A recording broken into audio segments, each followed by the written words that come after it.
नमस्कार. मी अरविंद आठले. सध्या नादब्रह्म शून्यातून सुरांकडे ही मालिका आपली चालू आहे. या मालिकेचा माझ्या मनात जो काही उत्पन्न झालं, मालिका कशी करावी, का करावी, तर याच्यासंबंधी आधार आहे गुरुचरित्र.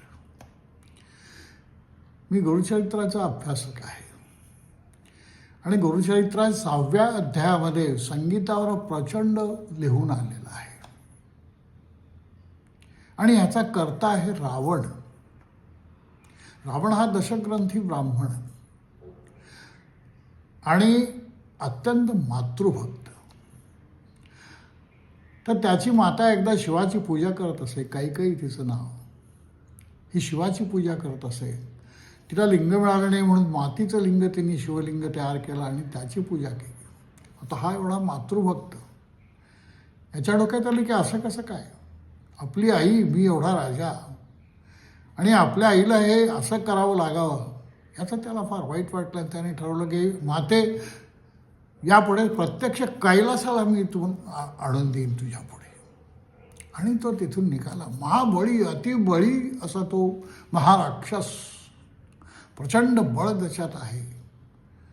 रावणाची फार सुंदर वर्णनं आपल्या रामायणामध्ये केलेली आहेत. गुरुचरित्रात त्यालाही आपण काही ठिकाणी प्रातिनिधित्व दिलेलं आहे. गुरुचरित्र कधी भेदभाव करत नाही. परमेश्वर जसा कधी व्यक्त आणि अभक्त असा भेदभाव करत नाही, तसा गुरुचरित्र हाही कोणत्याही प्रकारचा भेदभाव करत नाही. उच्च नीच, स्त्री पुरुष किंवा कुठलाही भेदभाव हा गुरुचरित्र करत नाही. तर त्याच्यामध्ये ही कथा अतिशय सुंदररित्या सांगितलेली आहे. तर रावण निघाला महाबळी, गेला कैलासापाशी आणि कैलासाचं लिंग आपल्या दोन्ही हाताने खडा खडा हलवून ते असं वर काढून आपल्या आईकडे घेऊन जायचं. या ह्याने तो कैलास हलवायला लागला. कैलास हललं. सगळ्याकडे प्रचंड अशी धावपळ झाली. अरे काय चालू आहे? पार्वती मातेला मोठी चिंता पडली की कसं काय आहे. तिने सांगितलं शिवाला, अरे हे काय चाललं आहे. शिव म्हणला, हा माझा भक्त आहे, खेळ चालू आहे त्याचा. पण तिला काही ते होईना. ते म्हणे, ताबडतोब तुम्ही इलाज करा, नंतर आपली पंचायत होईल. शिवानी आपल्या पायाने त्याला दाबला, जो काही पर्वतावर होता. त्याचे सगळे हात त्या पायाखाली गेले, पर्वताखाली. आणि त्याला काय करावं सुचेना. एवढा मोठा महाबली, परंतु शिवानी क्षणात नमावला. आपला अहंकार कधीही कोणीही बाळगू नये. ही कथा हे सांगते आहे की कितीही तू महाप्रबळ अस, तुझ्यावर एक शक्ती आहे. ती शक्ती तुला तुझा अहंकारापासून केव्हाच दूर करू शकते. तर हा जो काही प्रसंग घडला त्यातून तरीही तो भक्त होता. शिवाचा अत्यंत मोठा जरी अहंकारी असला तरी तो भक्त होता. आणि मग त्यांनी ठरवलं की गायनाच्या योगानं आपण या शिवाला प्रसन्न करून शेवटी शिवा हा भोळा साम, त्याला माहिती होतं शिवा आपलं दैवत काय आहे. आपल्या दैवताचे सर्व गुण त्याला माहिती होते, सर्व दोषही त्याला माहिती होते. आणि त्यामुळे त्याला माहिती होतं की हा अतिशय भोळा आहे. तर आपल्या गायनाने आपण ह्याला प्रसन्न करू. आणि मग त्यांनी जे गायन सुरू केलं, सप्तस्वरातून ते गाणं यायला लागलं. आणि ह्या गाण्याने शिव प्रसन्न झाले. तर हे गाणं काय आहे याचा उल्लेख गुरुचरित्रात अतिशय सुंदर असा दिलेला आहे. तर गाणं त्यांनी कसं गायलं, तर ते वेद सहस्र एकवचनी वर्णक्रमादी विस्तारोनी सामवेद असी कुसरी अनेक रागे गायत गण रस स्वरयुक्त गायन करी लंकानाथ. हा लंकेचा नाथ कसं गाणं करत होता, तर ते गणाने युक्त होतं, स्वराने युक्त होतं. स्वर म्हणजे काय, आपला सगळा मुख्य उद्दिष्ट या नादब्रह्माचा हेच आहे की स्वर काय समजावून घ्यायचं, संगीतशास्त्र काय समजावून घ्यायचं. संगीतशास्त्र एकटं येत नाही, नुसत्या गायनाने येत नाही. त्याला वादन लागतं आणि त्याला नृत्यही लागतं. नटभैरव जो आपला दाखवलेला आहे, नटराज, सगळ्या कलांचा मूळ हा शंकर आहे, शिवशंकर आहे. आणि त्यातून जो त्यांनी डमरू वाजवला त्यातून ताल उत्पन्न झाले. आणि त्यातून त्यांनी रुद्रवीणा जी काय वाजवली, या रुद्रवीणेतून नाद उत्पन्न झाले, सामधून उत्पन्न झाले. सा हा मूळ ध्वनी आहे. साला आपण पांढरा रंग समजतो. साचं त्याचे सगळे स्पष्टीकरण पुढे आपण जेव्हा सामवेदाचा अभ्यास करू त्यावेळी या सर्व स्वरांचे रंग आणि हे सगळे येणार आहे. स्वर कसे उत्पन्न झाले, पृथ्वीला 7 जसे महाखंड आहेत, या प्रत्येक खंडातून एक एक स्वर कसा उत्पन्न, हे सगळं प्रातिनिधिक आहे, प्रतीक आहे, हे लक्षात ठेवा.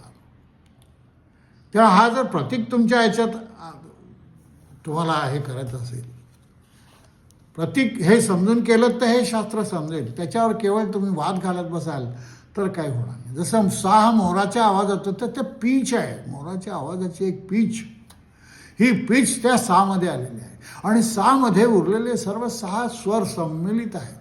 हा एकच स्वर. जसं आपण पांढरा रंग अनेक रंगांचं मिश्रण म्हणतो, पांढरा हा रंग नाहीच आहे, तो अनेक रंगांचं मिश्रण आहे, तसं सा आहे. साला पांढरा रंग म्हटलं आहे. या सामध्ये सर्व स्वर सम्मिलित आहेत. तर हे सर्व स्वर सारे गम प ध नि सा, सामध्ये कसे आले याचं उत्तर वेगवेगळ्या गणांद्वारे, वेगवेगळ्या रागांद्वारे रावणाने ते गाऊन दाखवलं. गायनाला आपण म्हणतो की गुरुना गायनाची अत्यंत प्रीती आहे. तर हे गुरुना जी काही प्रीती असते ही का उत्पन्न झाली याचा आपण थोडंसं विचार आपण करायला पाहिजे. तर काय म्हणतो पहा आपण त्या ठिकाणी, आणिक सांगेन एक खूण, हे सिद्ध लिहितोय गुरुक्षेत्रामध्ये. गायनी करी जो माझे स्मरण, त्याचे घरी असे जाण, गायन प्रीती आम्हास. का बरं गायनाची प्रीती? कारण गायनाच्या 7 स्वरांनी आपण निसर्गाशी एकरूप होतो. हे 7 स्वर 7 पेटातून आणले आहेत आणि 7 प्राणीमात्रातून आणलेले आहेत असं जे आपण म्हणतो, त्याच्या मागचं तत्व आपण लक्षात घेतलं पाहिजे. नित्यचे गायन करती त्यावरी माझी अतिप्रीती. म्हणून रावणाचं उदाहरण गुरुचरित्रात मुद्दाम दिलेलं आहे की गुरूंची गायनावर अत्यंत प्रीती आहे.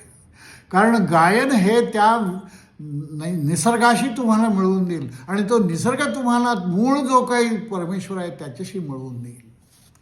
खरं गायन ज्याला समजलं, गायन हे शास्त्र आहे. आपण परीक्षेसाठी गाणं शिकतो, करमणुकीसाठी गाणं शिकतो, हा गाण्याचं उद्दिष्ट नाही आहे. गाण्याचं उद्दिष्ट हे आहे की त्या गाण्याद्वारे त्या स्वरात मिसळून जा, ते स्वर तुम्ही व्हा, तो सा तुम्ही व्हा, तो सा तुमचा आतून निघाला पाहिजे आणि तुम्ही शिल्लक नाही राहिले पाहिजे. हे गायनाचं मूळ उद्दिष्ट आहे. तुम्ही परमेश्वर रूप झालं पाहिजे आणि हे होण्याचं सामर्थ्य त्या गायनामध्ये आहे. तर या अशा प्रकारे हे जे काही गायन आहे, तर रावणाने हे गायन आरंभल्यानंतर रावण बिचारा शेवटी साम शिवशंकर प्रसन्न झाला आणि तो म्हटला, बोल काय पाहिजे तुला. आपल्या अशा शिवाबुद्धीशी अनेक कथा आहेत की तो विचारतो काय पाहिजे, तो हा विचार करत नाही हे दिल्यानंतर काय होईल. त्याच्यासाठी ब्रह्मा विष्णू असलेले आहेत. आपलं शास्त्र खरोखर इतकं सुंदर आहे, विचार केला पाहिजे. आपण काहीतरी वेगळ्या प्रकारे विचार करतो, उलट दिशेने विचार करतो, कारण आपल्याला निगेटिव्ह विचार करण्याची सवय झाली. प्रत्येक गोष्ट नकारात्मक पाहिजे. हे केलं तर काय होईल, ते केलं तर काय होईल, यांनी काय होईल, त्यांनी काय होईल, यांनी हे होईल, त्यांनी ते होईल, याच विचारात राहतो आपण. पॉझिटिव्ह विचार करून पहा. प्रचंड सामर्थ्य आहे तुमच्या प्रत्येकामध्ये. प्रत्येकात तो ईश्वर जडलेला आहे, तो ईश्वर दबलेला आहे. या दबलेला ईश्वराला बाहेर काढण्याचं काम वेगवेगळ्या योगमार्गाद्वारे, योगया संगीत किंवा अनेक अशा कला आपल्याकडे दिलेल्या आहेत. या कलांद्वारे हे तुम्ही शिका, हे शिकलं पाहिजे. हे शिकलात तर जीवनातला आनंद तुम्हाला मिळेल. हा आनंद मिळवण्यासाठी हे सर्व आहे. संगीत हे आनंद मिळवण्यासाठी आहे. आनंद,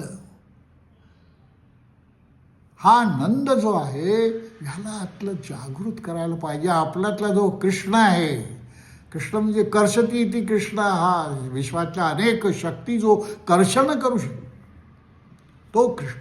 तुम्हाला कृष्ण व्हायचं आहे, तुम्हाला वेणू वाजवायचा आहे आणि ह्या वेणूद्वारे त्या परमेश्वराला प्रसन्न करून त्याच्याशी एकरूप व्हायचं आहे. हा आनंद आहे. शेवटी सच्चित आनंद हे योगाचं शेवटी अंतिम काय आहे तर सच्चित आनंद कुठल्याही महापुरुषाचं तुम्ही जर चरित्र पाहिलं तर त्यातलं उद्दिष्ट सच्चित आनंद शेवटी आनंदाला मिळवायचं आणि आनंदात मिळण्यासाठी तुमचं चित्त स्वच्छ पाहिजे त्याच्यामध्ये शरीफ नकोत अत्यंत शुद्ध असं चित्त जे त्या उपासनेने होतं या रावणाचा अध्याय जो मला ज्याने जे आकर्षित केलं त्याच्यातलं उद्दिष्टच ते आहे तर हे गणरस स्वरयुक्त गायन करी लंकानाथ आणि मग तो शिव प्रसन्न झाला हे बोललो आपण आणि प्रसन्न होऊन त्याने आपलं आत्मलिंग त्याला दिलं आत्मलिंग म्हणजे काय तो स्वतःच त्याने काही फरक नाही केला घे मीच तुला मिळालो आणि मग ते आणि मग त्याला पार्वतीने सावध केलं पहा हा अतिशय धूर्त चाणाक्ष आणि अहंकारी आहे तो तुमचा गैरवापर करेल त्याला काहीतरी एक असं बंधन ठेवा मग शिवानी सांगितले जर तू चुकून जर हे खाली ठेवलंस तर हे ज्या ठिकाणी ठेवशील तिथे स्थित होईल आता त्याला खाली ठेवायचं नव्हतं आईपर्यंत ते पोचवायचं होतं कारण आईला प्रत्यक्ष कैलास मी देतो हे त्यांनी सांगितलेलं आहे आणि मातृभक्त आहे तो आणि त्याप्रमाणे तो गेला आणि जाता जाता त्याला अनेक अडथळे आणण्याचाही प्रयत्न झाला स्वतः भगवान गणेश त्या ठिकाणी आले आणि ती कथा सगळ्या त्या अध्यायामध्ये सांगितलेली आहे आणि शेवटी ते त्या महाबळेश्वर या ठिकाणी ते लिंग स्थित झालं रावण बिचारा निराश झाला काही करून त्याने हलवून पाहिलं पण ते लिंग त्या ठिकाणी आलं कारण तो प्रत्यक्ष शिवाचा शब्द होता शिवाचा शब्द कधी खोटा होणार नाही त्यामुळे त्या प्रकृतीच्या पुरुषाच्या मागे जी प्रकृती होती शिवाच्या मागे जी पार्वती होती तिने हे बरोबर हेरून ते बरोबर केलं सगळं अशा प्रकारे हा जो काही गायनाचा अभ्यास रावणाने केला त्याच्यामध्ये खूप सुंदर वर्णन दूर क्षेत्रात केलं आहे मी तुम्हाला ते थोड्याशा ओव्या वाचून दाखवतो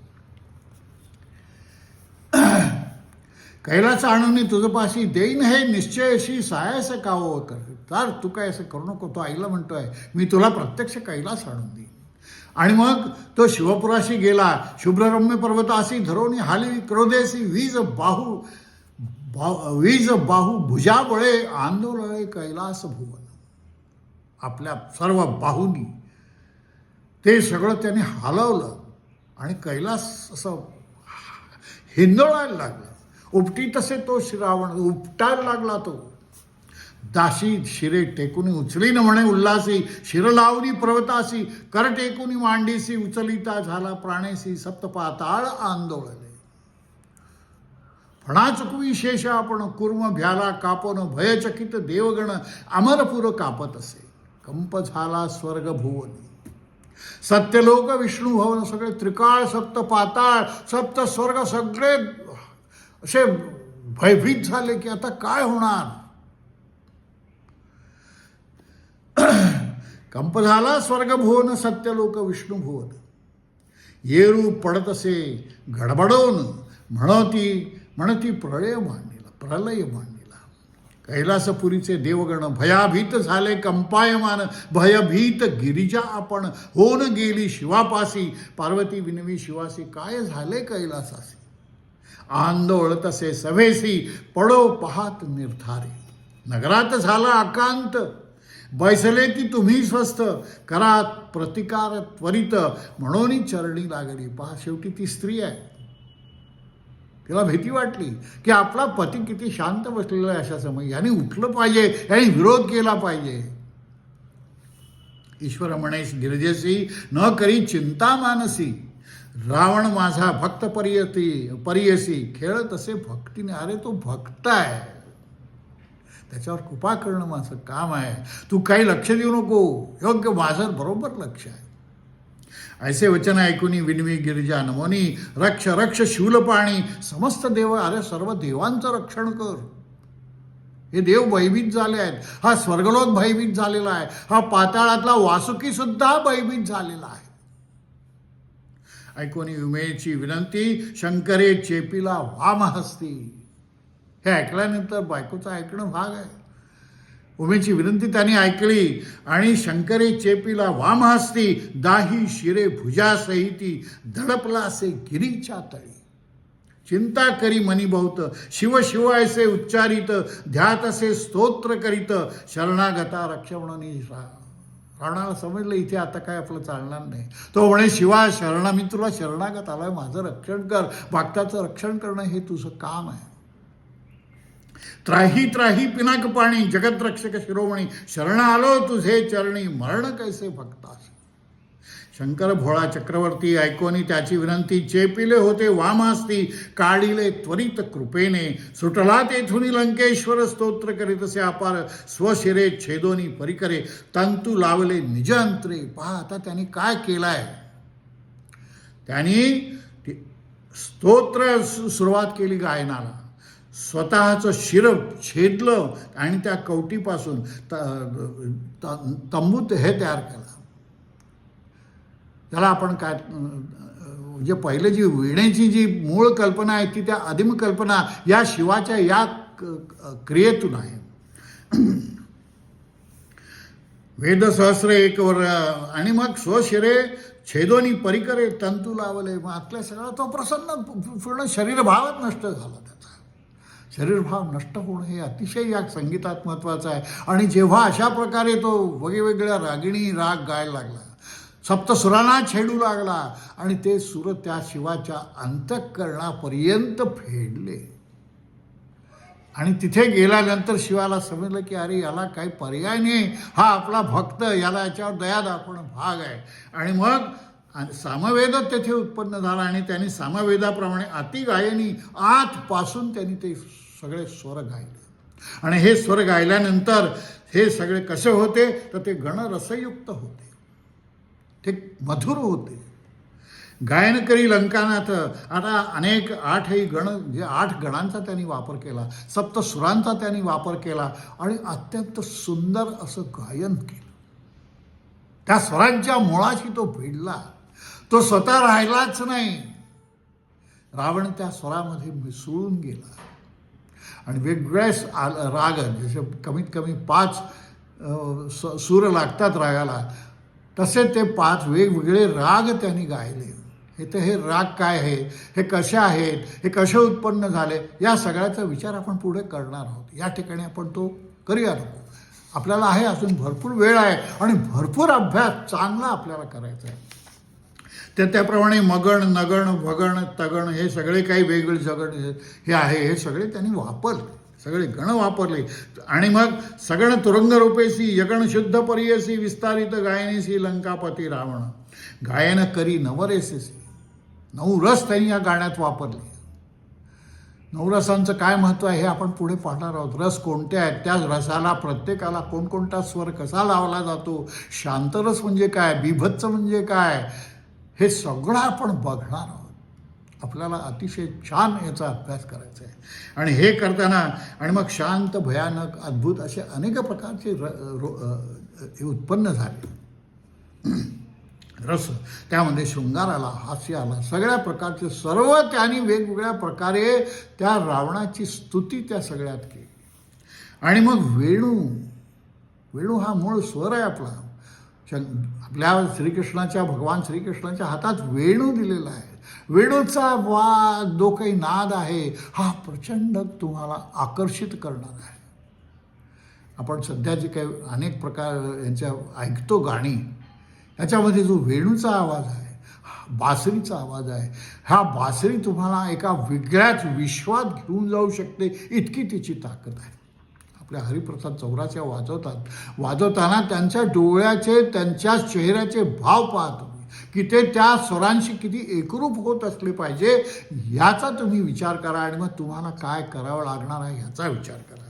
तर मग वेगवेगळ्या अशा प्रकारे जे काही वेगवेगळ्या प्राण्यांपासून घेतलेले, वेगवेगळ्या द्वीपांपासून घेतलेले, वेगवेगळ्या पक्ष्यांपासून घेतलेले या आवाजाची ही जी कंपनं उत्पन्न होतात, हे कंपन अतिशय महत्त्वाचं आहे.